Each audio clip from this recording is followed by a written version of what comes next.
Depuis l'Antiquité, la lettre aux Hébreux fait que on a des doutes si Paul l'a rédigé lui-même.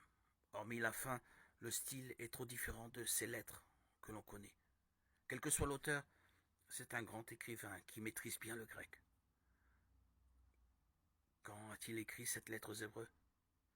On pourrait dire que c'était dans la deuxième moitié du premier siècle de notre ère, avant l'an 70.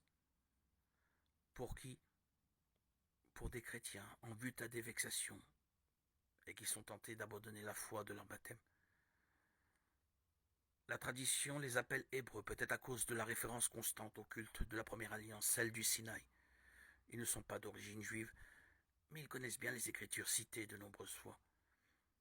Aux multiples sacrifices du temple de Jérusalem, l'auteur oppose le sacrifice unique de Jésus, clé du salut et de la vie dans la nouvelle alliance.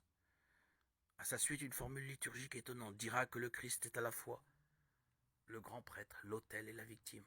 Au cours des âges, non seulement la liturgie, mais la théologie et la spiritualité ont été nourries par une telle interprétation. Selon le début de la lettre aux Hébreux, Dieu a tout dit en son Fils Jésus. Cela rejoint la réflexion du prologue de l'évangile de Jean 1:18.